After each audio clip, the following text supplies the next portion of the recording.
Olá, sejam bem-vindos a mais uma aula de Fundamentos da Análise de Sistemas. Aqui é o professor Lidiomar Casteluber e na aula de hoje daremos início aos conteúdos do segundo bimestre na nossa disciplina. Para tentar estruturar e apresentar a vocês os conteúdos que estudaremos neste bimestre, iniciarei esta aula apresentando os conteúdos. Para nos situarmos um pouco, vou apresentar os conteúdos que iremos estudar esse bimestre a partir da ementa da disciplina.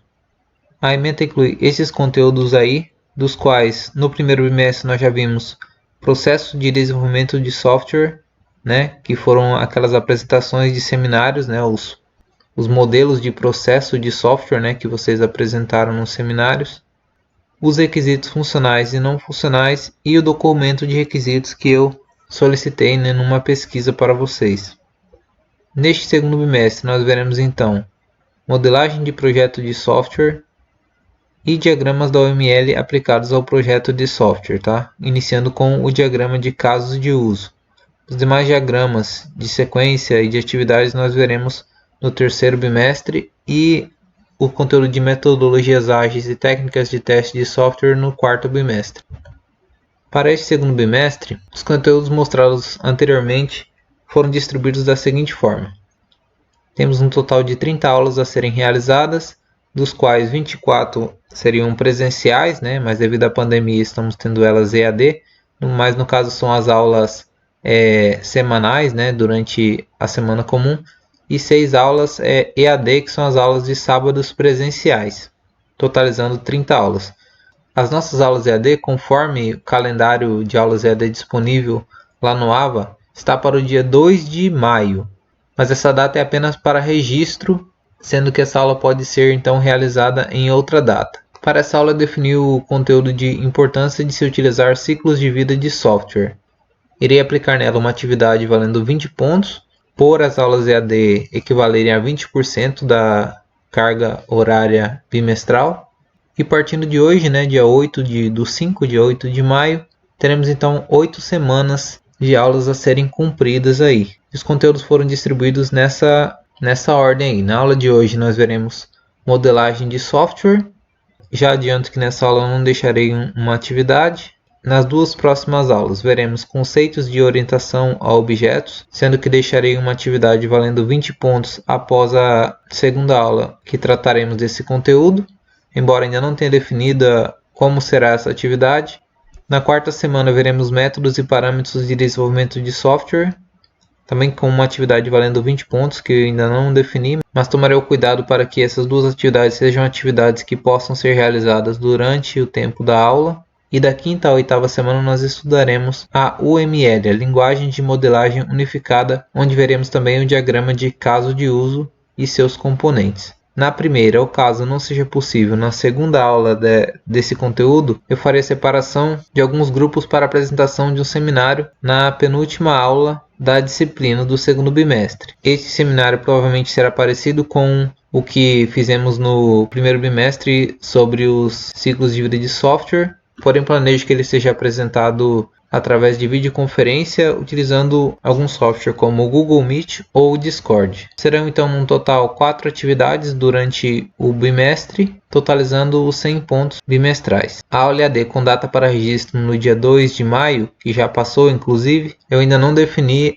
qual a data que irei aplicá-la, mas avisarei previamente a vocês. Lembrando que esse cronograma é apenas uma previsão, E apesar de que eu vá tentar seguir ele, algumas coisas podem acabar mudando no decorrer do bimestre. Bem, tendo esclarecido essa parte, prosseguimos então para a nossa aula, onde estudaremos a modelagem de software, A primeira aula aí do nosso segundo bimestre. Bem, nessa aula o que nós veremos, Nós veremos por que modelar software, uma definição de modelo de software, que nós estamos tratando de modelagem de software. Veremos um pouco sobre levantamento e análise de requisitos, coisas que nós já vimos no primeiro bimestre, mas iremos dar uma revisada aqui. Sobre prototipação também, prazos e custos, projeto, manutenção e documentação histórica. Iniciando então com a modelagem, temos a seguinte pergunta, para que modelar, Para que modelar um sistema? Bem, se eu perguntasse a vocês o que representa a figura ao lado, o que vocês responderiam? Bem, provavelmente vocês diriam que é uma casa, Quer dizer, É uma casa com 2 andares, 3 janelas, né, sendo uma no andar inferior, uma porta, chaminé e telhado. Né? Não sei se deu para ver, passei rápido, mas era uma casa desse jeito, né? Uma descrição, então, ela pode ser extensa, né? Enquanto que a imagem ela pode ser muito mais simples, né? Para descrever a casa aí foram utilizadas várias palavras, enquanto que uma figura apenas, né, já mostra bem o que ela seria, né? Apesar de simples, né, uma imagem ela não perde a sua expressividade, então. Da mesma forma a gente pode pensar, né, no modelo de software, né, que ele seria um desenho, né, do software, né? Ele é um rascunho do que seria o software, né, em vez de descrever ele com palavras, às vezes é mais fácil, né, descrever um software através de um modelo, né, de um desenho. Mas continuamos, né? Voltemos à pergunta: por que modelar software, né? Qual a real necessidade, né, de se modelar um software?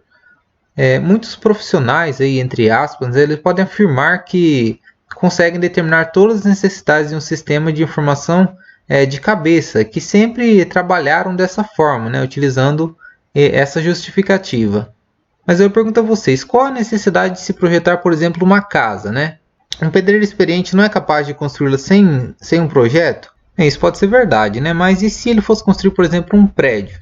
Né? Já seria uma coisa bem mais complicada, né? Um prédio envolve muitos outros aspectos, né? Da mesma forma são os softwares. Conforme eles crescem, né, em complexidade, faz-se necessário, né, um planejamento mais detalhado. A questão ela é muito mais ampla, tá? Tanto na construção de um prédio quanto de um software mais complexo, tá? Ela envolve fatores extremamente complexos como levantamento e análise de requisitos, prototipação, tamanho do projeto, complexidade, prazos, custos, documentação, manutenção, reusabilidade, né? Entre vários outros aspectos aí que podem ser incluídos num projeto tanto de um prédio quanto de um software complexo. Existe uma diferença gritante, né, entre construir uma pequena casa e construir um prédio de vários andares, por exemplo, né? Obviamente, para se construir um edifício é necessário, em primeiro lugar, desenvolver um projeto muito bem elaborado, cujos cálculos têm que estar extremamente corretos e precisos. Além disso, é preciso fornecer uma estimativa de custos, determinar em quanto tempo a construção será concluída, avaliar a quantidade de profissionais necessária à execução da obra, né? Especificar a quantidade de material a ser adquirida para a construção, escolher o local onde o prédio será erguido, né? E etc. Aí. Grandes projetos eles não podem, né, ser modelados de cabeça, nem mesmo a maioria dos projetos pequenos. Talvez, exceto aqueles extremamente simples, né? Mas ainda talvez. Na realidade, por mais simples que seja, todo e qualquer sistema deve ser modelado antes de se iniciar a sua implementação, entre outras coisas, porque os sistemas de informação eles frequentemente costumam ter a propriedade de crescer, né? Isso é, aumentar em tamanho, complexidade e abrangência. E muitos profissionais costumam afirmar até que os sistemas de informações são vivos, porque nunca estão completamente finalizados. Mas na verdade o termo correto seria mais dinâmicos, né? Porque normalmente os sistemas de informação eles estão em constante mudança. E tais mudanças são devidas a diversos fatores, como por exemplo, os clientes desejam constantemente modificações ou melhorias no sistema, o mercado está sempre mudando, né? O que força a adoção de novas estratégias por parte das empresas e, consequentemente, dos seus sistemas. O governo também seguidamente promulga novas leis e cria novos impostos e alíquotas, ou ainda modifica as leis ou impostos e alíquotas já existentes, o que acarreta na necessidade de manutenção, né, no sistema, no software. Assim, o sistema de informação ele precisa ter uma documentação extremamente detalhada, precisa e atualizada, para que possa ser mantido com facilidade, rapidez e correção, sem produzir novos erros ao corrigir os erros antigos. E modelar o sistema é uma forma bastante eficiente de documentá-lo, mas a modelagem ela não serve apenas para isso. A documentação é apenas uma das vantagens fornecidas pela modelagem. Existem muitas outras que nós veremos, né, no decorrer desse segundo bimestre. Chegamos então numa definição aqui, né, da modelagem de software. A modelagem ela implica em criar modelos, né, de software, mas o que é realmente um modelo, né, de software? O modelo de software seria uma captura de uma visão de um sistema físico. É uma abstração do sistema com um certo propósito, como descrever aspectos estruturais ou comportamentais, né, do software. Esse propósito ele determina o que deve ser incluído no modelo e o que é considerado irrelevante. Assim, um modelo ele descreve completamente aqueles aspectos do sistema físico que são relevantes ao propósito do modelo, no nível apropriado, né, de detalhe aí nesse caso. Bem, antes de partirmos para a etapa de modelagem do software, é preciso antes realizar outras etapas, né? E uma dessas etapas é o levantamento de requisitos, né, do sistema. O levantamento de requisitos ele consiste em uma das primeiras fases de um processo de desenvolvimento de software. As outras etapas, né, sugeridas por muitos autores são a análise de requisitos, o projeto, que se constitui na principal fase da modelagem, né, a codificação, os testes e a implementação. Dependendo do método ou processo adotado, essas etapas ganham por vezes nomenclaturas diferentes, podendo algumas delas ser condensadas em uma única etapa, ou uma etapa pode ser dividida em duas ou mais etapas aí. Na etapa de levantamento de requisitos, o engenheiro de software ele busca compreender as necessidades do usuário e o que ele deseja, né, que o sistema a ser desenvolvido realize. O levantamento é feito sobretudo por meio de entrevistas, nas quais o engenheiro ele tenta compreender como funciona atualmente o processo a ser informatizado e quais serviços o cliente precisa, né, que o software forneça. Devem ser realizadas tantas entrevistas quanto forem necessárias para que as necessidades do usuário sejam bem compreendidas. Durante essas entrevistas, o engenheiro ele deve auxiliar o cliente a definir quais informações deverão ser produzidas, né, quais deverão ser fornecidas e qual o nível de desempenho exigido no software. Um dos principais problemas enfrentados na fase do levantamento de requisitos é o de comunicação. A comunicação ela constitui-se em um dos maiores desafios da engenharia de software, caracterizando pela dificuldade em conseguir compreender um conjunto de conceitos vagos, abstratos e difusos que representam as necessidades e os desejos dos clientes, né, e transformá-los em conceitos concretos e inteligíveis. O cliente muitas vezes ele não sabe o que ele quer, né? Então muitas vezes o engenheiro de software ele tem que tentar, né, auxiliar o cliente a definir, né, o que ele precisa, né, para aquele software. A fase de levantamento de requisitos ela deve identificar dois tipos de requisitos. Como já vimos, né, lá no primeiro bimestre, os requisitos funcionais e os requisitos não funcionais. Os requisitos funcionais eles correspondem ao que o cliente quer que o sistema realize, ou seja, as funcionalidades do software. Já os requisitos não funcionais, eles correspondem às restrições, condições, consistências, né, validações que devem ser levadas a efeito sobre os requisitos funcionais.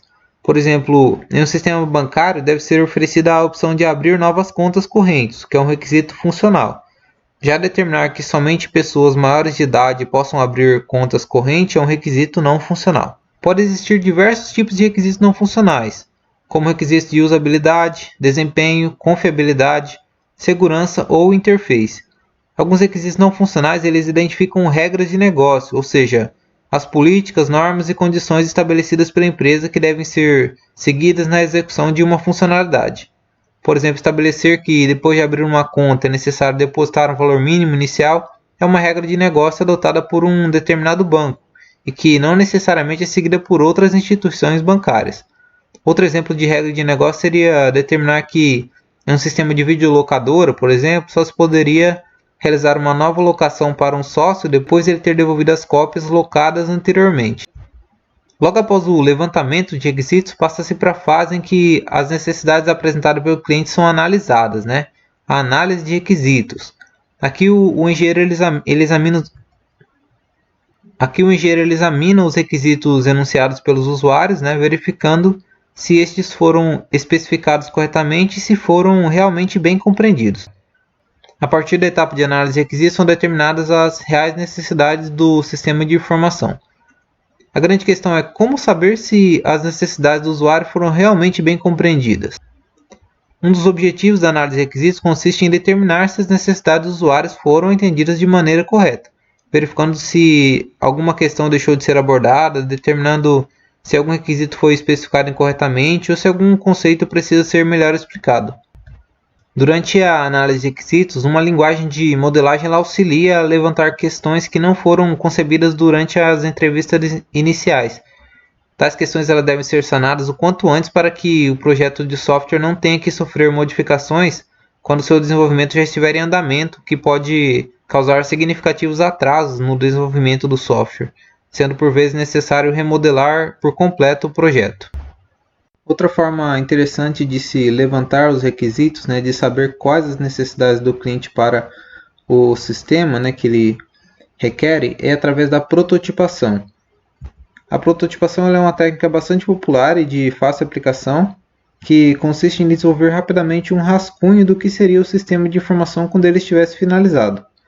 Um protótipo normalmente apresenta um pouco mais do que a interface do software a ser desenvolvido, ilustrando como as informações seriam inseridas, né, e recuperadas no sistema, apresentando alguns exemplos com dados fictícios de quais seriam os resultados apresentados pelo software, principalmente em forma de relatórios.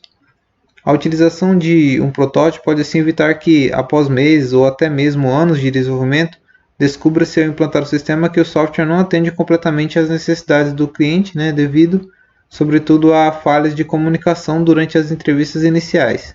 Hoje em dia é possível desenvolver protótipos com extrema rapidez e facilidade por meio da utilização de ferramentas conhecidas como RAD, ou Rapid Application Development, né, desenvolvimento rápido de aplicações. Essas ferramentas são encontradas na maioria dos ambientes de desenvolvimento das linguagens de programação atuais, como NetBeans, Delphi, Visual Basic ou C++ Builder, entre outras. Essas ferramentas disponibilizam ambientes de desenvolvimento que permitem a construção de interfaces de forma muito rápida, além de permitirem também modificar essas interfaces de maneira igualmente veloz, na maioria das vezes sem a necessidade de alterar qualquer código já escrito. Esse tipo de ferramenta é extremamente útil no desenvolvimento de protótipos pela facilidade de produzir e modificar as interfaces. Depois de determinar quais modificações necessárias ao sistema de informação após o protótipo ter sido apresentado aos clientes, né, aos usuários, pode-se modificar a interface do protótipo de acordo com as novas especificações e reapresentá-lo ao cliente de forma muito rápida. Então, seguindo esse raciocínio, a etapa de análise de requisitos deve obrigatoriamente produzir um protótipo para demonstrar como se apresentará e comportará o sistema, né, em essência, bem como quais informações deverão ser inseridas no sistema e que tipo de informações deverão ser fornecidas pelo software. O protótipo é de extrema importância durante as primeiras fases da engenharia de um sistema de informação. Por meio da ilustração que um protótipo pode apresentar, a maioria das dúvidas e erros de especificação pode ser sanada, devido ao fato de um protótipo demonstrar visualmente um exemplo de como funcionará o sistema, né, depois de concluído, como será sua interface, de que maneira os usuários interagirão com ele, que tipo de relatórios serão fornecidos, etc., né, facilitando a compreensão do cliente. Apesar das grandes vantagens, né, advindas do uso da técnica de prototipação, é necessário ainda tomar um cuidado, porque o protótipo pode induzir, né, o cliente a acreditar que o software encontra-se em um estágio bastante avançado de desenvolvimento. Com frequência ocorre de o cliente não compreender o conceito de um protótipo, né, sendo que para ele o esboço apresentado já é o próprio sistema praticamente acabado. Por isso muitas vezes o cliente ele não compreende, né, nem aceita prazos longos, né, o qual às vezes considera absurdo, já que o sistema foi apresentado já funcionando, necessitando de apenas alguns poucos ajustes. Por isso é preciso deixar bem claro ao usuário que o software que ele está sendo apresentado para ele, né, é apenas um rascunho do que será o sistema de informação quando estiver finalizado, que o seu desenvolvimento ainda não foi realmente iniciado. Com relação a esses prazos e custos, né, que muitas vezes o cliente não entende, como a gente faz para definir, né, esses prazos e custos? Como definir, né, como determinar o prazo real de entrega de um software? Né? Quantos profissionais deverão trabalhar no projeto? Qual será o custo total, né, de desenvolvimento? Qual deverá ser o valor estipulado para produzir o sistema? Né? Como determinar a real complexidade do desenvolvimento do software? Geralmente, após as primeiras entrevistas, os clientes estão bastante interessados em saber, né, quanto vai custar o sistema de informação e em quanto tempo eles o terão implantado e funcionando na sua empresa. Né, os clientes eles são bastante ansiosos, né, então como que a gente faz para estipular, né, esse prazo? A estimativa de tempo, na verdade, ela é um tópico extremamente complexo da engenharia de software. Na realidade, por melhor modelado que um sistema tenha sido, ainda assim, fica difícil determinar com exatidão os prazos finais de entrega do software. Ainda assim, uma boa modelagem ela auxilia a estimar a complexidade, né, de desenvolvimento do sistema e por isso, né, por sua vez, né, ajuda a determinar o prazo final que o software será entregue. No entanto, é preciso ter diversos sistemas de informação com níveis de dificuldades e características semelhantes ao software que está sendo construído, né? Já previamente desenvolvidos e bem documentados para determinar com a maior exatidão a estimativa aí de prazos, né? Então a gente utiliza como base, né, outros softwares anteriormente desenvolvidos para levantar, né, um tempo aí, um prazo, né, para o desenvolvimento do novo software.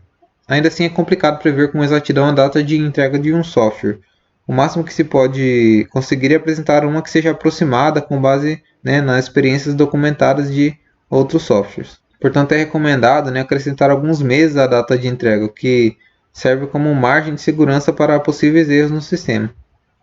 Para poder auxiliar na estimativa de prazo e custo de um software, a documentação da empresa desenvolvedora deverá ter registro das datas de início e término de cada projeto já concluído, além do custo real de desenvolvimento que tais projetos acarretaram, envolvendo inclusive os custos com manutenção e o número de profissionais envolvidos em cada projeto. Na verdade, uma empresa de desenvolvimento de software que nunca tenha desenvolvido um sistema de informação antes e, portanto, não tenha uma documentação histórica de projetos anteriores, dificilmente será capaz de apresentar uma estimativa correta de prazo e custo, principalmente porque a equipe de desenvolvimento não saberá, né, com certeza, quanto tempo levará a desenvolver o sistema, já que o tempo de desenvolvimento ele influencia diretamente no custo de desenvolvimento do sistema, logicamente o valor a ser cobrado, né, pelo software. E falando em projetos anteriores, né, que seria um projeto, né? Enquanto a fase de análise, né, ela trabalha com o domínio do problema, a fase de projeto ela trabalha com o domínio da solução, procurando estabelecer como o sistema fará o que foi determinado, né, na fase de análise, ou seja, qual será a solução para o problema identificado. Então tem essa diferença, né? Na fase de análise é o domínio do problema e na fase de trabalho, na fase de projeto seria o domínio da solução. É na etapa de projeto que é realizada a maior parte da modelagem do software a ser desenvolvido, ou seja, é nessa etapa que é produzido a arquitetura do sistema. A etapa de projeto ela toma uma modelagem iniciada na fase de análise e ele acrescenta profundos acréscimos e detalhamentos. Enquanto na análise foram identificadas as funcionalidades necessárias, né, ao software e suas restrições, na fase de projeto será estabelecido como essas funcionalidades deverão realizar, né, o que foi solicitado. A fase de projeto leva em consideração os recursos tecnológicos também existentes para que o problema apresentado pelo cliente possa ser solucionado. É nesse momento que será selecionada a linguagem de programação a ser utilizada, o sistema gerenciador de banco de dados a ser empregado, como será a interface final do sistema e até mesmo como o software será distribuído fisicamente na empresa, especificando o hardware necessário para sua implantação e funcionamento correto. E depois do software, né, ter sido projetado e até entregue, é preciso ainda realizar a manutenção, né? A manutenção é preciso, né, fazer essa manutenção. Possivelmente, né, essa é a questão mais importante de todas as outras já anunciadas, né, a da manutenção. Alguns autores afirmam que muitas vezes a manutenção de um software pode representar de 40% a 60% do custo total do projeto. Pode-se dizer então que a modelagem é necessária para diminuir os custos, né, com a manutenção. Se a modelagem estiver correta, o sistema não apresentará erros e então não precisará sofrer manutenções. E embora esse seja um dos objetivos, né, de modelar um software, né, diminuir a necessidade de mantê-lo, a modelagem não serve também só para isso. Na maioria dos casos, a manutenção de um software ela é inevitável, pois, como já foi dito, né, as necessidades de uma empresa são dinâmicas, né, e mudam constantemente, o que faz surgir novas necessidades que não existiam na época em que o software foi projetado, né? E sem falar nas frequentes mudanças de leis, alíquotas, impostos, taxas ou formato de notas fiscais, por exemplo. Levando isso em consideração, é bastante provável que um sistema de informações, por mais bem modelado que esteja, ele precise sofrer manutenções. Nesse caso, a modelagem não serve apenas para diminuir a necessidade de futuras manutenções, mas também para facilitar a compreensão do sistema, né, por quem tiver que mantê-lo, já que em geral a manutenção de um sistema é considerada uma tarefa ingrata pelos profissionais de desenvolvimento, por normalmente exigir que eles despendam, né, grandes esforços para compreender código escrito por outros cujo estilo de desenvolvimento são diferentes e que, via de regra, não se encontram mais na empresa. Pensando em tudo isso, né, nós temos que uma modelagem correta aliada a uma documentação completa e atualizada de um sistema de informações torna mais rápido, né, o processo de manutenção e impede que erros sejam cometidos, já que é muito comum que depois de manter uma rotina ou função de um software, outras rotinas ou funções do sistema, né, que antes funcionavam perfeitamente, passem a apresentar erros ou simplesmente deixem de funcionar. Esses erros são conhecidos como efeitos colaterais da manutenção. Além disso, qualquer manutenção a ser realizada em um sistema ele deve ser também modelado e documentado, tá? Para não desatualizar a documentação do sistema e prejudicar futuras manutenções, já que muitas vezes uma documentação desatualizada pode ser mais prejudicial à manutenção do sistema do que nenhuma documentação. E falando em documentação, né, chegamos na documentação histórica, né? Passado aí do software sempre presente no seu desenvolvimento, na sua manutenção aí, no seu ciclo de vida, né? E a documentação histórica, ela refere-se à documentação dos projetos anteriores já concluídos pela empresa. Ela responde questões como se a empresa está evoluindo, né? Se o processo de software, né, de desenvolvimento ele tornou-se mais rápido, se as metodologias de hoje são superiores, né, às práticas aplicadas anteriormente, se a qualidade do software produzido está melhorando. Então essas informações elas são computadas nos orçamentos de desenvolvimento de novos softwares e são de grande auxílio no momento de determinar prazos e custos mais próximos da realidade. Além de tudo, a documentação pode ser muito útil na área de reusabilidade. Um dos grandes desejos, né, e muitas vezes necessidade dos clientes é que o software seja concluído o mais rápido possível. E uma das formas de agilizar o processo de desenvolvimento é a reutilização de rotinas, funções e algoritmos previamente desenvolvidos em outros sistemas. Nesse caso, a documentação correta do sistema pode auxiliar a sanar questões como onde as rotinas se encontram, né, para que elas foram utilizadas, né, em que projetos estão documentadas, né, se elas são adequadas ao software atualmente em desenvolvimento, qual o nível necessário de adaptação, né, dessas rotinas para que possam ser utilizadas na construção do sistema atual. Então, a documentação tem essa vital importância aí, tanto no desenvolvimento quanto na manutenção, né, dos sistemas. É possível perceber, então, né, a importância de ter o software bem documentado e modelado, já que a modelagem do software corresponde a boa parte, né, da documentação desse software, né, já que a modelagem é um rascunho, né, é um desenho, né, de como que o software será, né. Então ele é uma forma de documentação. Tendo chegado até aqui, encerramos a nossa aula de hoje. Obrigado por terem assistido a aula, tá? Caso tenham dúvidas com relação ao conteúdo, falem comigo pelo chat do AVA, ou WhatsApp, ou então por e-mail. Por hoje, então, ficamos por aqui e até a próxima aula.